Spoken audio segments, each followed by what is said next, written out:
Урматтуу Алмазбек Акунжанович, баарыбызга маалым болгондой, былтыр 2022 жылы электр энергия тармагы боюнча бир канча жетишсиздиктер болуп, кезеги менен өчүрүүлөр пайда болгонда, мына быйыл энергетикалык тармагы боюнча эксперттер айтып атат, 2023 жылдын 1-июнуна карата токтогул суу сактагычы 2022 жылы салыштырмалуу 2 миллиард куб метрге суу аз дейт.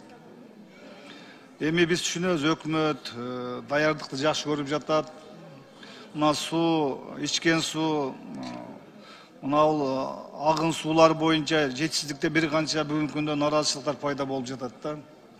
Ошол боюнча азыртадан биз жакшыраак даярдык көрүп, элге туура маалымат берип турсак, жакшы болот эле. Мына Чүй областынын Көкжар айылынын Аламин районунун тургундары мага кайрылып жатышат. Буларга мына суудагы, ичүү суудагы жакшы келбейт экен. Жай келди, проблема дейт. Эккендерибиздин баардыгы урап калат дейт. Электр энергиясы саат-саатын өчүрүлөт дейт.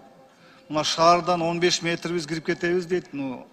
Толуу аймакта да мындай жашабаса керек деген абдан чоң бир көйгөйлүү маселени көтөрүп жатышат. Ошого жакшы тапшырма берип койсоңуз, Аламин районунун Көкжар айыл өкмөтү боюнча. Андан кийин урматтуу Алмазбек Акунжанович, мына жыл сайын жайдын келиши менен сууга чөккөндөр боюнча биз маалымат угабыз да. Мына былтыр 2022 жылы 38 адам сууга чөгүп каза болсо, анын ичинен 20 жаш балдар болуп жатат. Мына ушул боюнча жакшы тапшырма берсе, мына укук органдары, анын ичинде милиция кызматкерлери, алар жүрүшөт. Балдар, жаш балдар кирген жерде алар рейдтерди өткөрүшүп, түшүнүр иштерин алып барып. Бирок бул жетишсиз болуп атат, алар жетишпейт, алар кылмышка каршы күрөшүү жүргүзүшөт.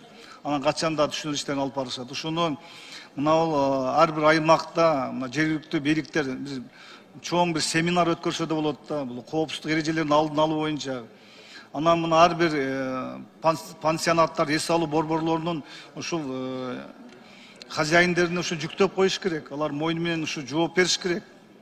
Ошол эс алгана келди, ошол жерде алар киринип атышабы, сууга түшүп атышабы, алар карап көзөмөлдөш керек.